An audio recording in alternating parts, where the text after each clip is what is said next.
Amém. Irmãos, eu tenho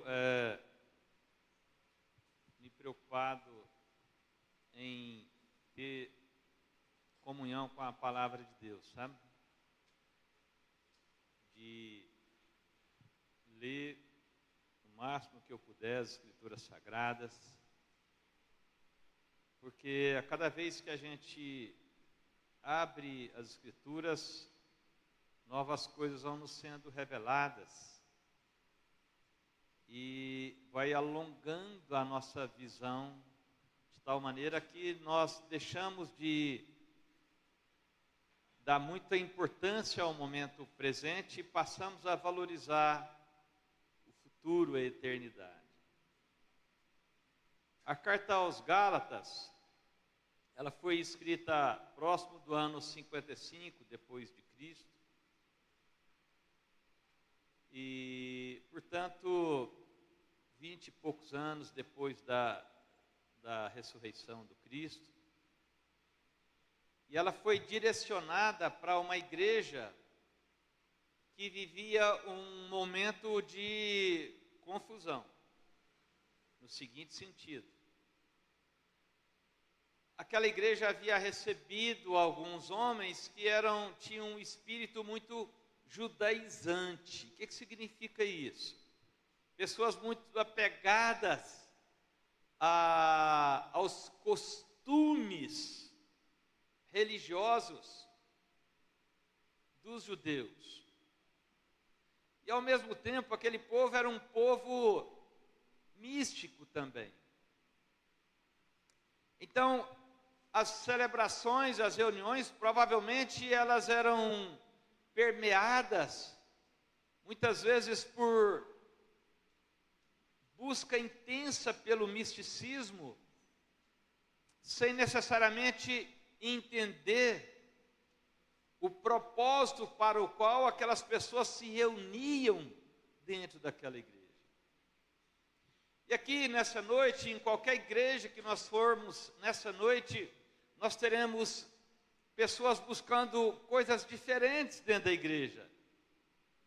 E é legítimo você se aproximar de uma igreja para vencer uma enfermidade, buscando a presença de Deus, é legítimo isso. Buscando consertar a sua vida, sei lá, financeira, conjugal, buscando uma cura que você tanto precisa, tudo isso. E dentro desses propósitos todos, nós vamos perceber algumas coisas aqui que o apóstolo Paulo ele vai discorrendo nessa carta aos Gálatas. Hoje nós abrimos a reunião lendo o versículo 1 do capítulo 5, que diz que foi para a liberdade que Cristo vos libertou. Não vos coloqueis novamente debaixo de jugo de escravidão. É o que diz lá no capítulo 5, que não é o que nós vamos ler agora não, só fazendo uma lembrança aqui para os irmãos. Mas o problema é que às vezes a nossa maneira e a nossa motivação em buscar a casa do Senhor, muitas vezes nos torna um tanto quanto confusos, porque esperamos determinados sinais, e esses sinais nem sempre eles vêm da forma com que nós entendemos. E o apóstolo Paulo, então, ele escreve essa carta para os Gálatas, fazendo uma correção doutrinária, para que aquelas pessoas passassem, então, a viver debaixo da graça de Deus, e não debaixo da lei de Deus. Porque a própria Bíblia diz que nós não conseguimos cumprir a lei de Deus. Incrível isso. Mas a Bíblia diz que quando nós desobedecemos um mandamento ou um preceito de Deus, nós nos tornamos culpados por tudo aquilo que são preceitos de Deus. Então a mim e a você cabe buscar nessa noite a graça de Deus e a compreensão para que nós estamos aqui, em nome de Jesus. Amém? Então, o escritor dessa carta, ele começa escrevendo aqui no capítulo 1, no versículo 1, ele diz assim: Paulo, apóstolo enviado não da parte de homens, nem por meio de pessoa alguma, mas por Jesus Cristo e por Deus Pai, que o ressuscitou dos mortos, e todos os irmãos que estão comigo. Essa é a introdução que ele faz ao começar a discorrer sobre aquilo que ele queria corrigir. E aí ele diz: às igrejas da Galácia, a vocês, graça e paz da parte de Deus, nosso Pai, e do Senhor Jesus Cristo, que se entregou a si mesmo por nossos pecados, a fim de nos resgatar desta presente era perversa, segundo a vontade de nosso Deus e Pai, a quem seja a glória para todos sempre. Amém. E aí ele começa então agora entrando naquilo que era o propósito para o qual ele escreveu essa carta. Ele diz: admiro-me de que vocês estejam abandonando tão rapidamente aquele que os chamou pela graça de Cristo para seguirem outro evangelho, que na realidade não é evangelho, ou seja, não é uma boa notícia. E ele continua: o que ocorre é que algumas pessoas estão perturbando, querendo perverter o evangelho de Cristo.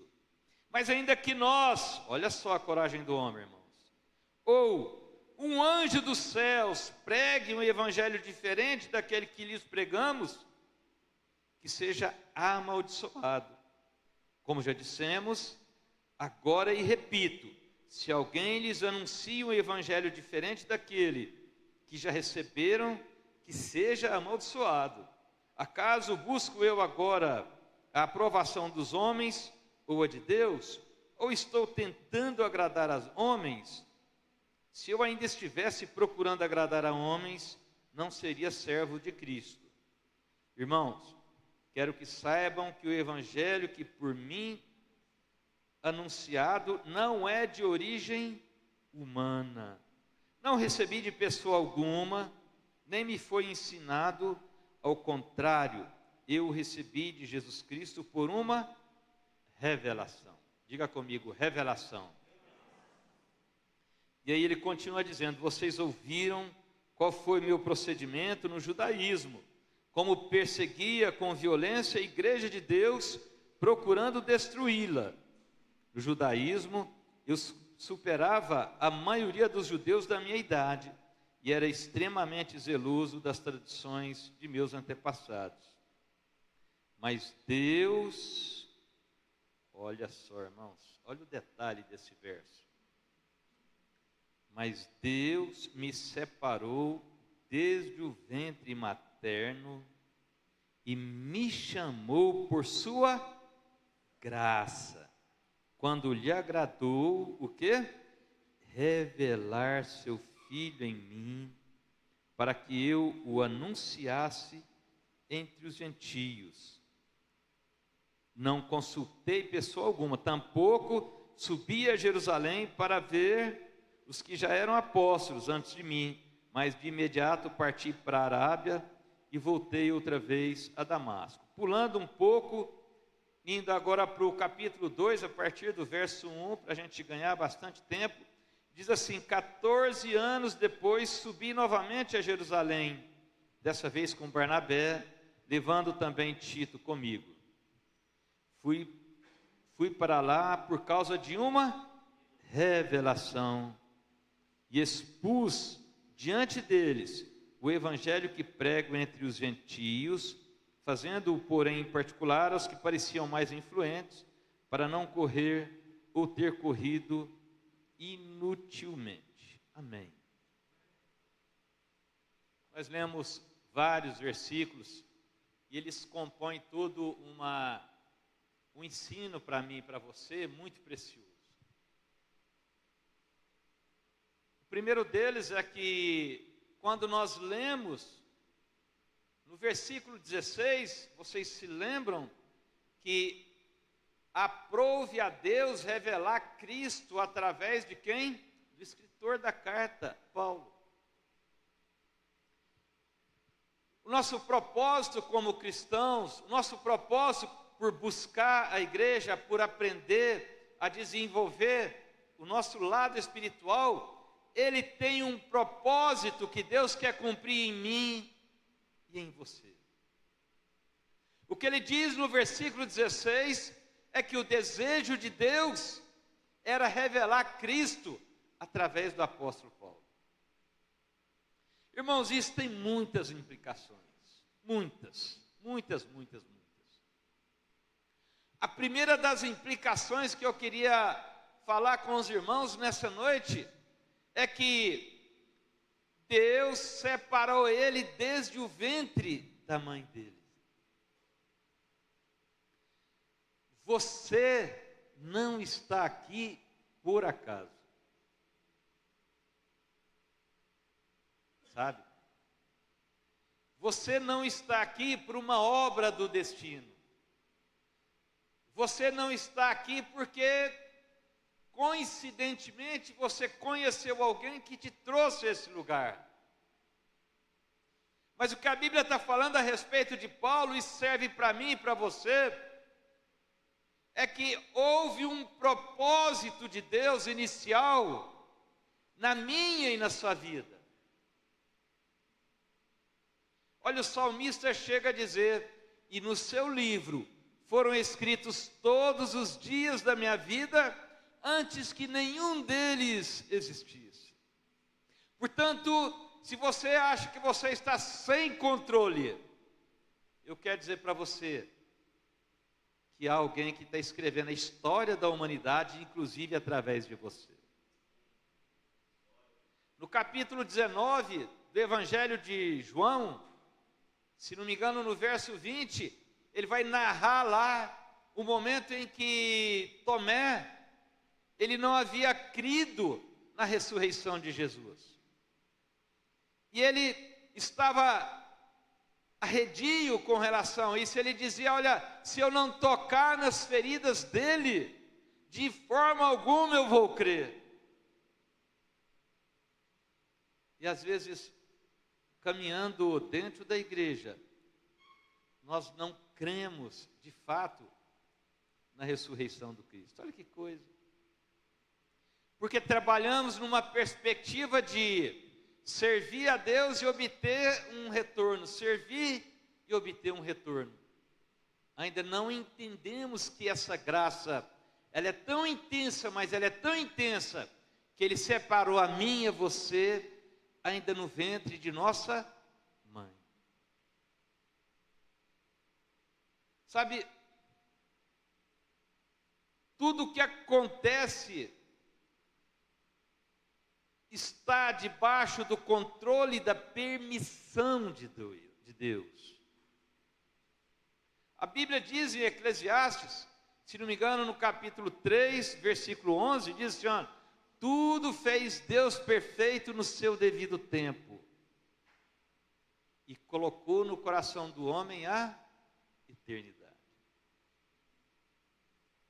Eu queria que nessa noite você respirasse com liberdade em nome de Jesus, entendendo que o autor da vida, ele controla todos os episódios da nossa história. Ainda que eu e você não estejamos vivendo o momento mais interessante, mais feliz, mais realizador, mas em algum momento nós vamos olhar para trás e vamos entender o processo no qual Deus nos chamou. No domingo passado nós estivemos pregando aqui e nós lembramos o livro de Atos no capítulo 9, onde fala sobre a conversão de Saulo. A Bíblia diz que aquele homem, ele estava indo em busca de cristãos para encerrar aqueles homens na prisão e quem sabe até matar aqueles homens. Mas Saulo não sabia que existe aquele que é soberano. A Bíblia diz: o Senhor reina. E no meio do caminho, eis que uma luz muito forte do céu brilhou. O apóstolo Paulo então desceu do animal, é o que diz a Bíblia. E ele ficou cego.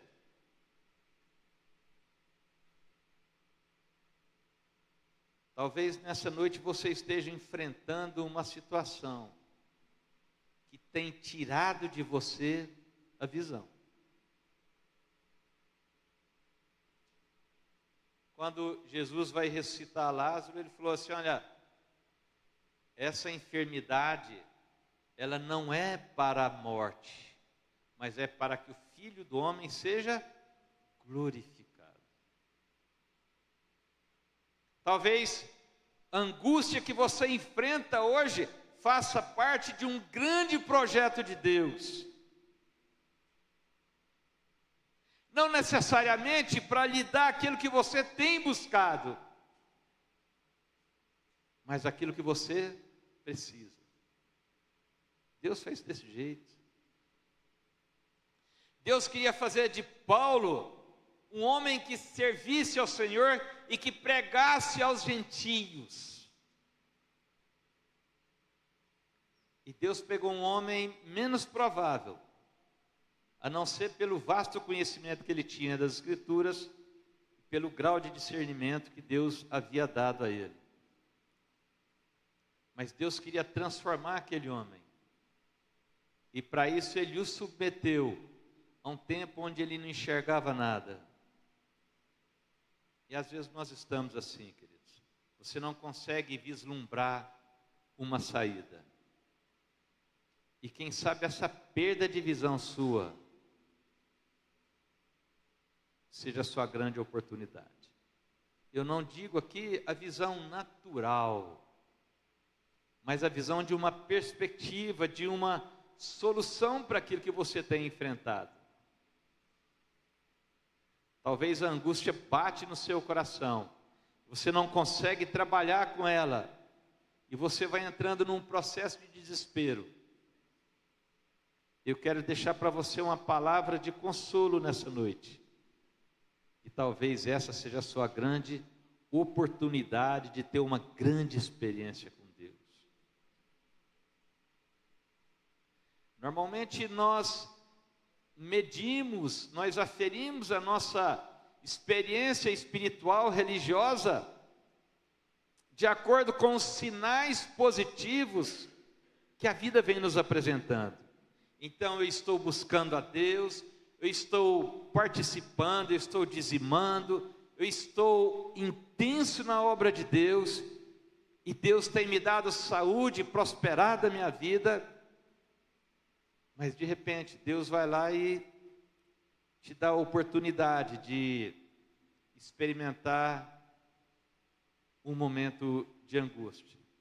E aquele momento de angústia, às vezes nós nem percebemos que dali nascerá um instrumento maravilhoso para o Senhor, que vai ser usado não somente na sua própria vida, mas para os outros. Porque o que nós lemos lá nessa carta, então, aos Gálatas, no versículo 16, do capítulo 1, é que aprouve a Deus revelar Cristo através da vida daquele homem. Mas isso não é diferente comigo e nem com você. O propósito de Deus é revelar Cristo em mim e revelar Cristo em você. E por que foi que eu li então, que eu iniciei a leitura do capítulo 2, para te mostrar uma coisa aqui, que às vezes foge à nossa percepção. Ele diz assim no capítulo 2, versículo 1, 14 anos depois subi novamente a Jerusalém. O que eu quero mostrar para você é que o processo de Deus em nós, ele nem sempre ele leva uma característica de imediatismo a uma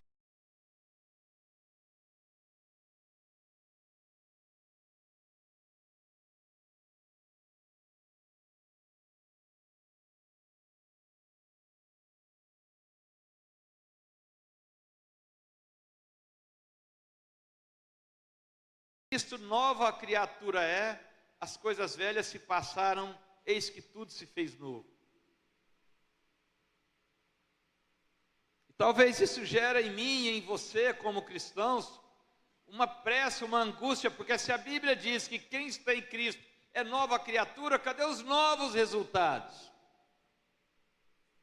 E nós percebemos aqui um homem que fala de 14 anos depois.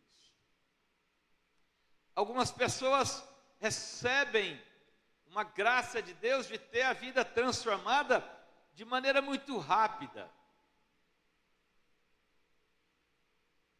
A mulher do fluxo de sangue, a Bíblia diz que assim que ela tocou nas vestes de Jesus, ela foi curada naquele momento.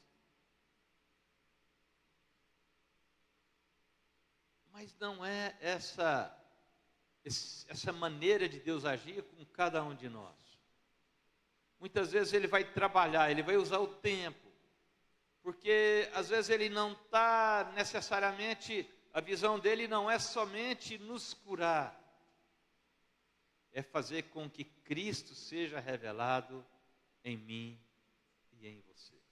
Essa é a parte mais difícil de ser cristão, é mais difícil, porque quando as pessoas olham para mim, de alguma maneira, o que Deus espera é que o meu procedimento seja um procedimento tal que elas estejam também olhando para quem? Para Cristo.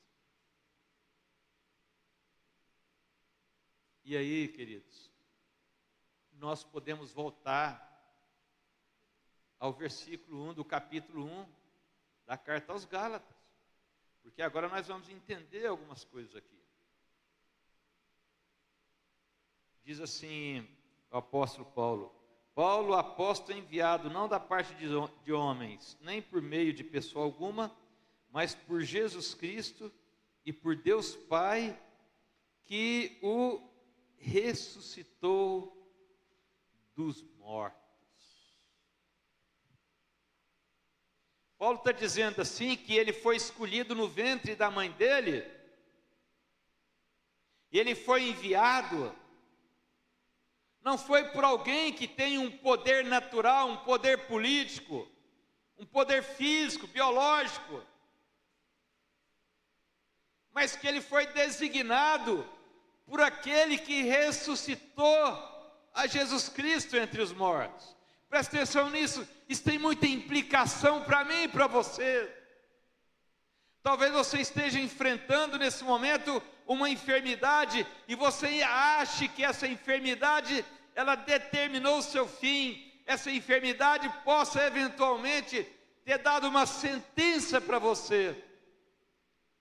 Mas a Bíblia está dizendo aqui que esse Deus, Ele ressuscitou a Jesus Cristo entre os mortos. De tal maneira que, quando o apóstolo Paulo é chamado, ele é chamado por alguém que tem o poder. É aquele que ressuscitou a Jesus Cristo dentre os mortos. Não é um chamamento de um homem comum que detém algum poder,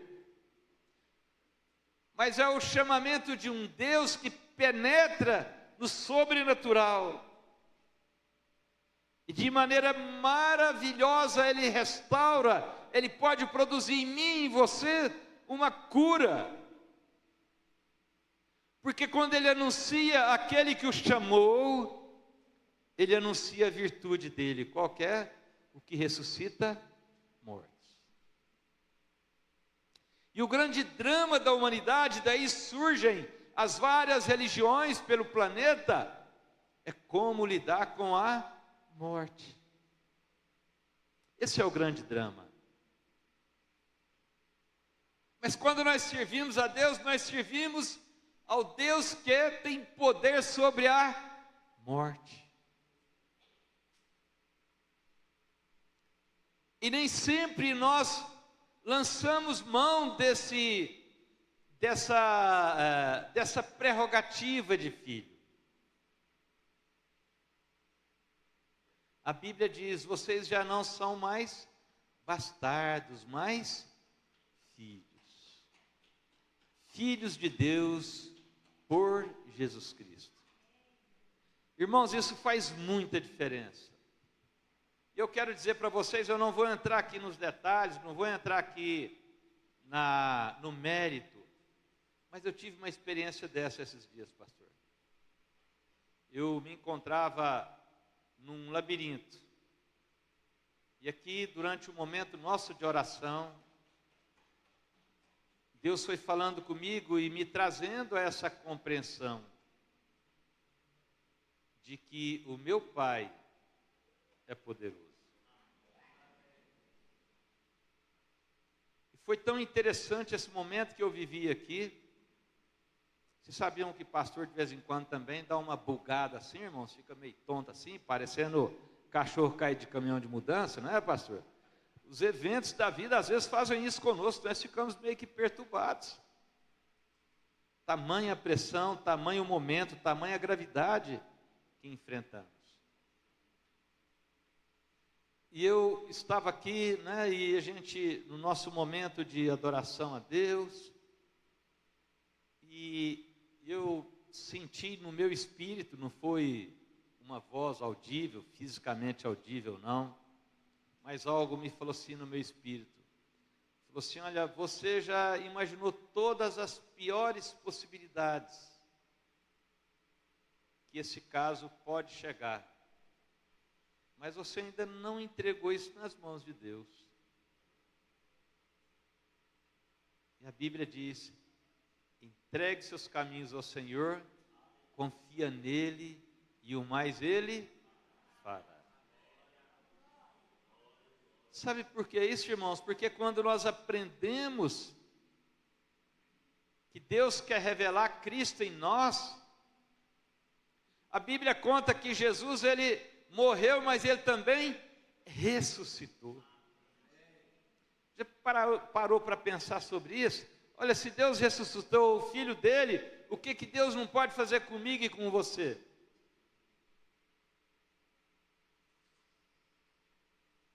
Ele diz, quando aprouve a Deus revelar seu filho em mim.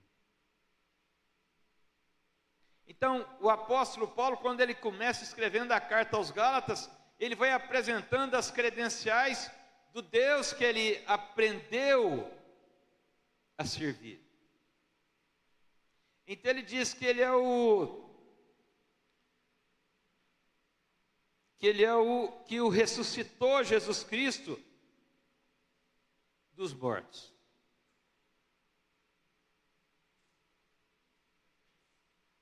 E aí ele diz às igrejas da Galácia, a vocês graça e paz da parte de Deus, nosso Pai e do Senhor Jesus Cristo.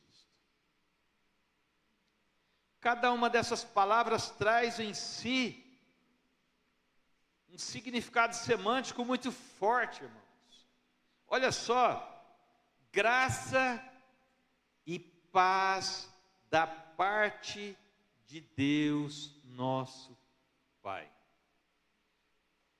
Ele fala de graça. E eu quero te relembrar que eu e você, nós só podemos viver pela graça. Em Efésios, no capítulo 2, ele diz, porque pela graça sois salvos. Isso não vem de vós, é dom de Deus. Quando ele está falando aos Efésios, ele está falando um aspecto escatológico dos últimos dias da salvação. E essa salvação, ela vem pela graça, e a palavra graça significa favor imerecido. Quando nós entendemos que nós recebemos um favor imerecido, então agora nós entendemos que nós temos um Pai, e se nós temos um Pai, agora então nós temos uma identidade. Então ele diz, graça e paz. Porque às vezes a nossa vida está em paz com todo mundo, mas menos com Deus. E a nossa mente não descansa, porque nós ainda não ganhamos a compreensão e a convicção de que somos filhos de Deus.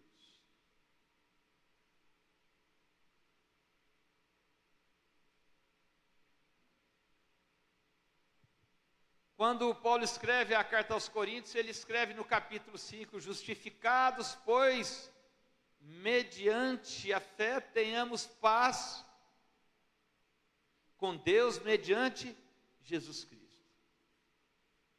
Quando ele fala justificados, ele não está dizendo para mim, para você, que as bobagens que nós fizemos foram justificadas, não é isso. A expressão que o apóstolo Paulo usa é uma expressão, embora ela seja usada no meio judicial, mas a palavra justificados, ela tem a conotação de ajustados. E o que é eu ser justificado? O que é eu ser ajustado pelo meu Pai? Significa eu estar enquadrado, estar recebido, está junto, está dentro do meu Pai.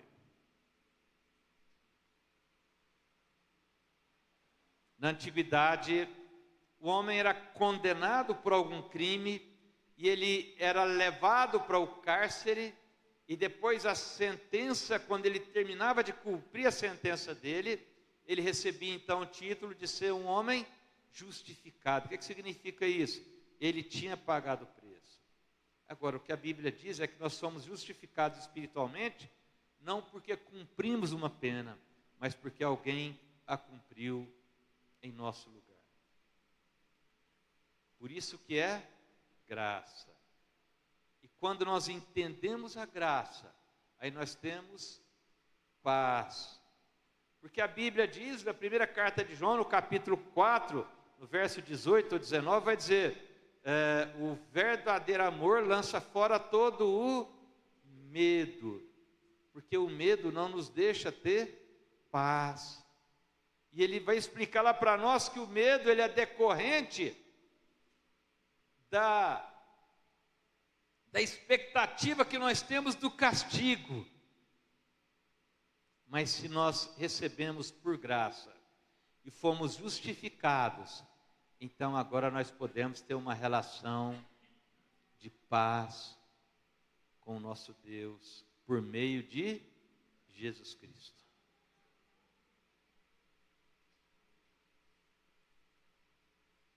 A culpa é uma coisa que nos acompanha eternamente se a gente não souber trabalhar com ela. E ele continua escrevendo essa carta.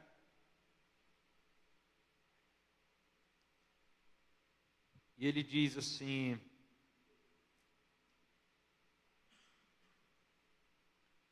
nós até já avançamos no tempo, e eu queria então falar alguma coisa aqui para os irmãos, que é a seguinte. Ele diz assim, no verso 3 do capítulo 1: a vocês, graça e paz da parte de Deus, nosso Pai, e do Senhor Jesus Cristo, que se entregou a si mesmo por nossos pecados, a fim de nos resgatar desta presente era perversa, segundo a vontade de nosso Deus e Pai, a quem seja a glória para todo sempre. Amém. Olha o que ele diz, irmãos. Ele diz que, segundo a vontade de nosso Deus.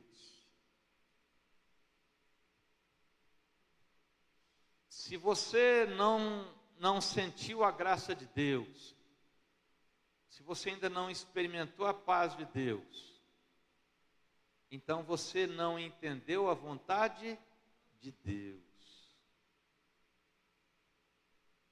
Se você se coloca nessa noite como alguém que precisa se auto-martirizar, eu quero dizer para você, essa não é a vontade de Deus.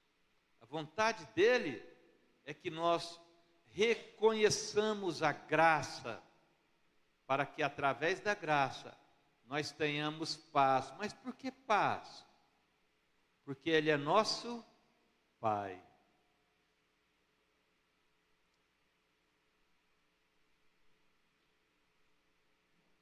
E a Bíblia diz: Pai nosso que está nos céus. Não é um Pai que está na dimensão natural. Eu, na condição de pai da Vanessa e da Aninha, eu me esforço ao máximo para proporcionar a elas muitas coisas. Mas eu sou limitado em mim mesmo. Mas quando nós aprendemos com o Senhor, Pai nosso que está nos céus, aí essa perspectiva começa a mudar. Porque agora nós entendemos que Deus quer revelar Cristo em nós. Agora percebam bem, se Cristo já pagou o preço por mim e por você, como é que nós vamos revelar Cristo agora? Através de sinais. O próprio apóstolo Paulo, ele agradece a Deus num dos livros, eu não me lembro se é de Colossenses, que ele fala assim que Deus nos deu o privilégio de participar da natureza divina. Olha que coisa.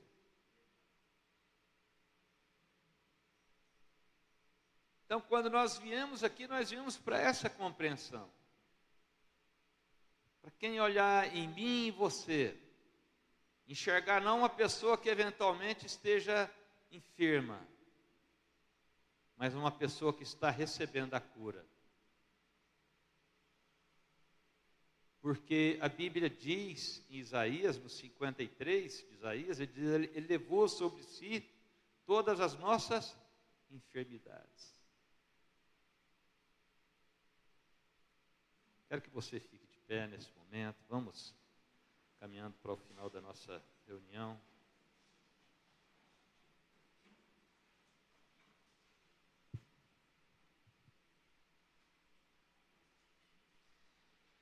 Irmãos,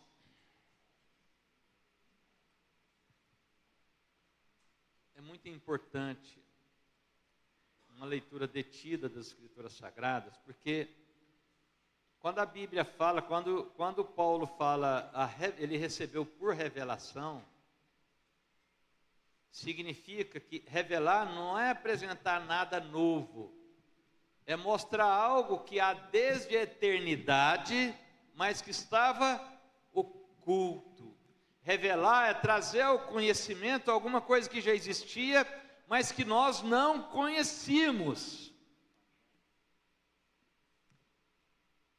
Então, quando ele diz, quando aprouve a Deus desde o ventre da minha mãe revelar seu Filho em mim, o apóstolo está dizendo, olha, o Filho já existe desde a eternidade, só faltava ser o quê? Revelado. A Bíblia diz, olha, o Cordeiro que foi morto desde a fundação do mundo, se referindo à pessoa de Jesus.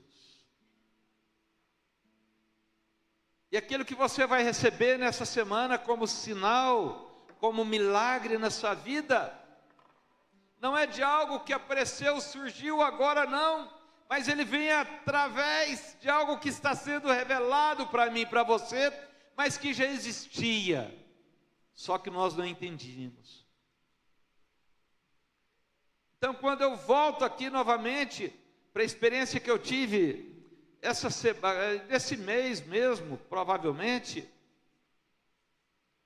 a voz dizia para mim, falava, olha, Cristo em vós, a esperança da glória. Só que eu não sabia disso, nessa intensidade, naquele momento, porque naquele momento, a angústia, o medo, a insegurança e o pavor haviam tomado conta de mim, haviam me tomado de assalto. O que acontece com qualquer um de nós que estamos aqui. Mas olha que coisa interessante, Deus falou muito claro, falou, olha, você está muito preocupado, muito cansado, muito angustiado, coloca isso na minha presença. Sabe, no Evangelho de Mateus, no capítulo 11, versos 28 e 29, diz assim: Vinde a mim, vós que estáis cansados e sobrecarregados, e eu vos aliviarei. Tomai sobre vós o meu jugo, e aprendei de mim, que sou manso e humilde de coração, e encontrareis descanso para as vossas almas. Talvez a sua alma esteja fazendo com que a sua frequência cardíaca esteja acelerada nesse momento.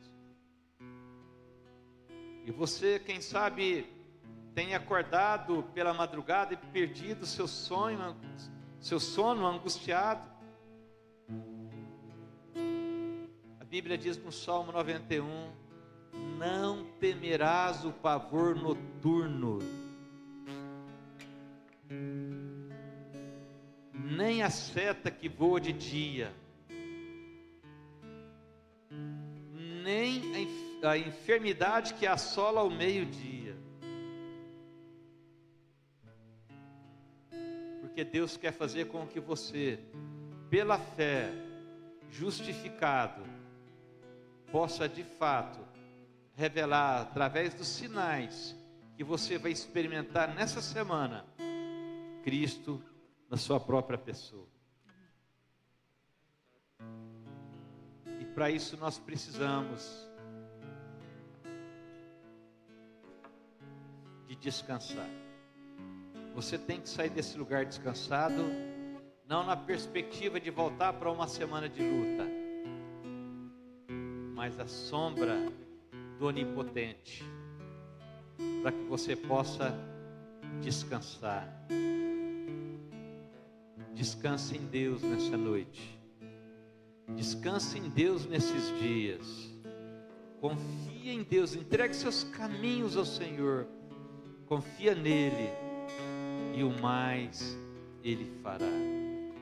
Se permita nessa semana, olha para mim, todos vocês, se permita nessa semana, viver uma semana de milagre de Deus, de graça de Deus, de amor de Deus, de socorro de Deus.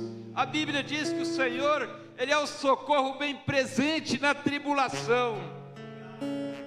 Entregue-se a Ele. Não fique buscando em você credenciais para que você possa merecê-lo,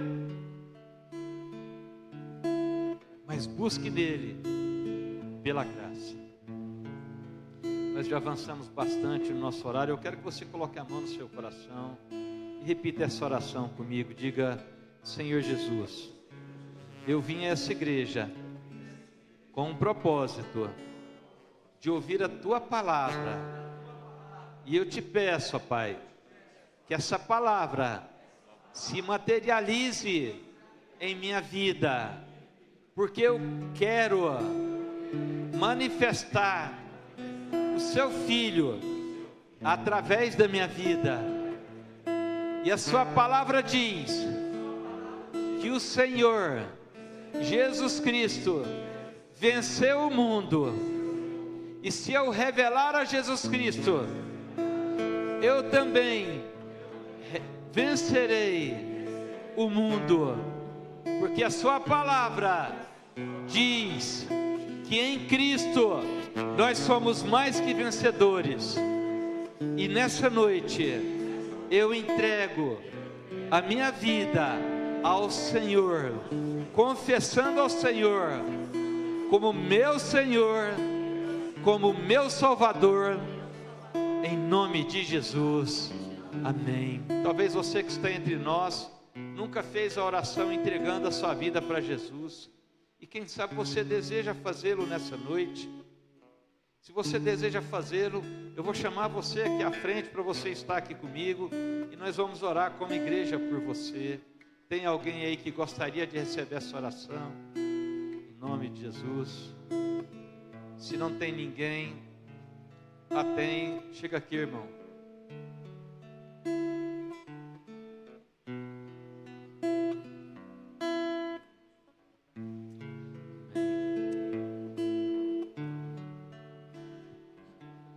Irmãos, eu queria que nós aproveitássemos esse momento como corpo de Cristo. Nós que estamos aqui, já entregamos a nossa vida para o Senhor e temos experimentado tantos sinais, tantos milagres. E nós vamos orar agora como igreja pelo João. Eu quero que você estenda suas mãos para cá, com fé, para que esse homem possa receber oração não somente de um pastor, mas de toda uma igreja que o recebe nessa noite, em nome de Jesus. Toda a igreja repita comigo: Senhor Jesus, nós apresentamos como corpo de Cristo diante do Senhor o João. Ele se apresenta pedindo a Ti que o receba como Senhor e Salvador da vida dele. Nós rogamos ao Senhor que manifeste milagres, sinais, prodígios, que o Senhor possa revelar Jesus Cristo através da vida do João, em nome de Jesus. João, repita essa oração comigo, diga assim comigo: Senhor Jesus, nessa noite eu entrego a minha vida em suas mãos. Tu és o meu Senhor, Tu és o meu Salvador. Escreve o meu nome no livro da vida. Amém. João, nessa noite você recebeu uma oração de um povo, de uma família a qual você pertence agora. Eu quero só que você dê uma olhada para lá, você vê o tamanho dessa família aí, ó. De graça recebi o amor de Deus.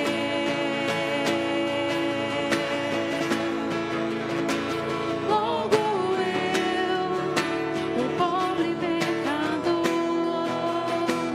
logo eu, tão fraco e tão devedor, logo eu, de graça recebi o amor de Deus.